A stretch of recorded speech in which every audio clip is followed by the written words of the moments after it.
Hello everyone, my name is Key, and this week we continue the story of the Metamorphoses. Last time the world and everything else was created, this time we meet the humans for the first time. Things go from good to bad to worse, and somehow the giants attack in the middle of all this. This is Book 1, Episode 3. Humans are terrible little creatures.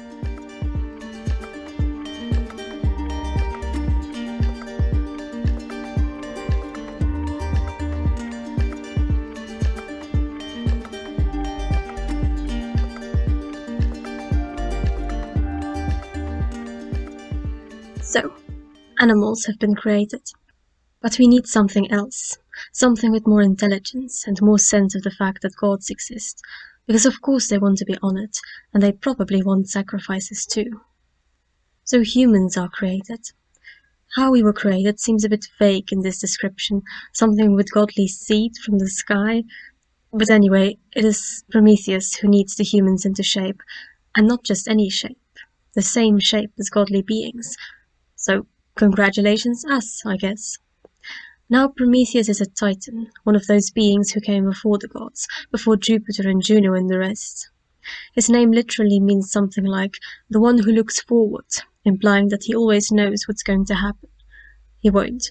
In fact, in most versions of this myth, Prometheus gets chained to a rock and an eagle forever eats his liver, which then grows back. For the crime of giving the humans fire. But he didn't see that coming. And if he did, well, kudos to him, I guess, for still going forward with his plan. Oh, and apparently the Titans have been born somewhere between the lines. The same will happen to the gods. Ovid does not go into detail into the whole Kronos, or Saturn in Latin. It's his kid's story. Anyway, the humans are created walking upright, specifically so they can look at the sky and the stars, which seems nice of him. I'm a fan of Prometheus. The first era of humans is called the Golden Age, and everything was good back then. Everyone was honest and good, so there were no laws yet, and so no punishment. People did not riot yet. I'm unsure if that is a good thing. Wood was not used to make ships to invade other people. No weapons, no army. Everything was quiet. It is mentioned that nations were free to practice the arts of peace, by which I suppose Ovid means things like poetry and sculpting, because that's exactly what he's doing. He's writing this poem in a time of peace under Augustus. Even agriculture had not been invented yet, because everything grew on its own. It was always spring, which I guess Ovid sees as the best season. And then on top of all this, the rivers did not have water in them. They had milk or sometimes nectar, a sort of godly drink. There was also some oak which produced honey, somehow. Seems an interesting time. Then Jupiter became ruler of the gods and the world after defeating his father, Saturn. As I said before, this is as much detail as Ovid gives about the whole affair with Saturn eating his kids, and then Jupiter making him throw his siblings back up, and then them defeating their father.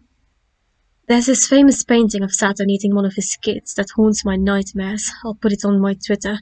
That's Metamorphoses K, at Metamorphoses K, for those of you who don't know. So we can have nightmares together. Anyway, so Jupiter starts the Silver Age, which is worse than the Gold Age. I have no idea why he did that. He makes it so it isn't spring all year round and splits the year in 4 seasons, which is why people build houses now, for shelter.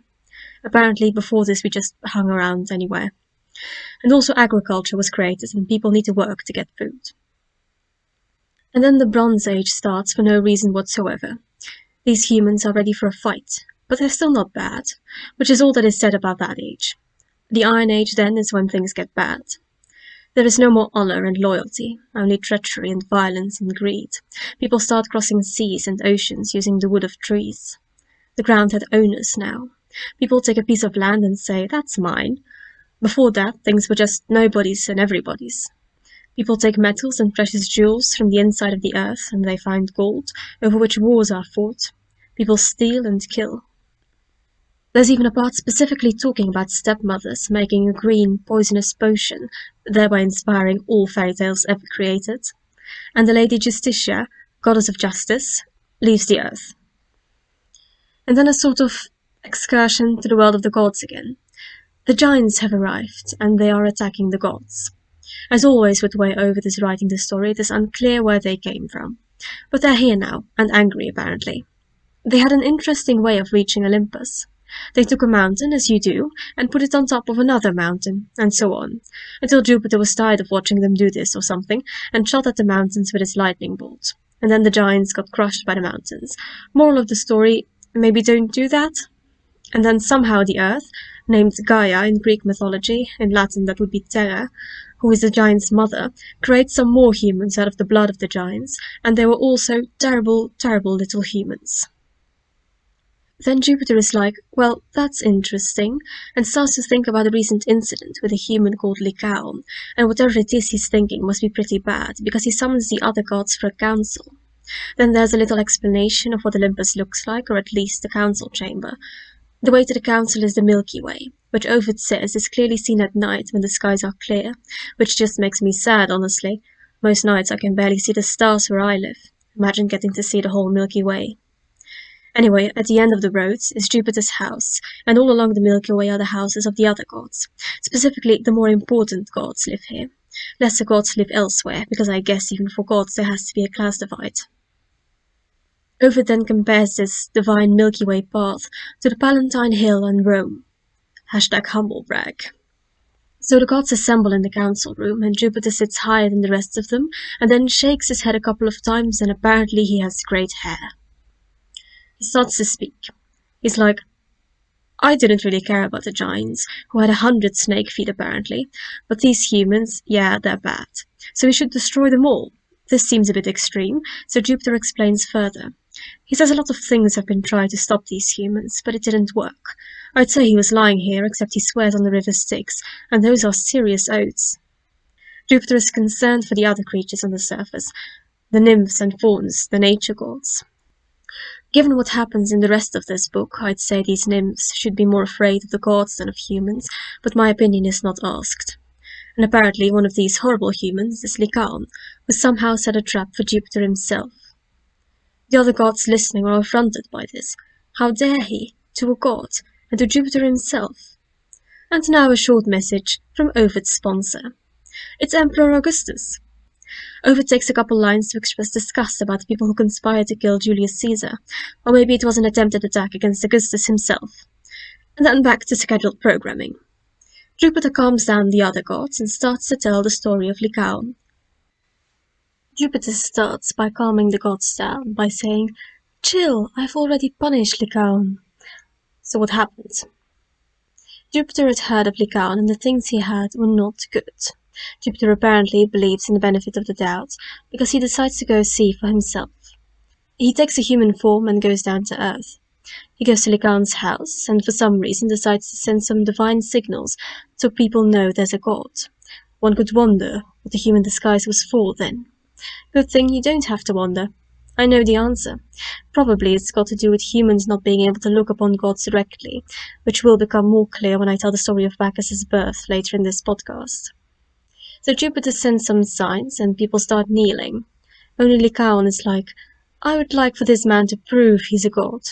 Knowing something of myths, this seems at once a terrible idea. Lycaon's terrible idea then goes from bad to worse, because he tries to murder Jupiter in his sleep. When that does not go according to plan, he murders some other dude and then cooks parts of him. He gives this delicious meal to Jupiter.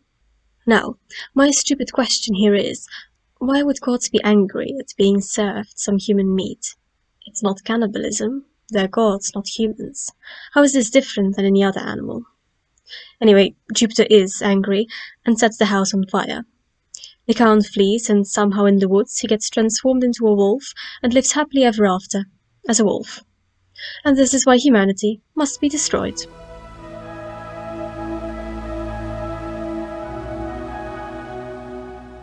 Thank you very much for listening this time. Next time we continue with the end of almost all humans and the creation of some new humans from stones. If you want to reach me, my Twitter is @metamorphosesK. My email is metamorphoses.key@gmail.com. I hope people are enjoying this podcast and sharing my enthusiasm for these myths. Until next time, bye.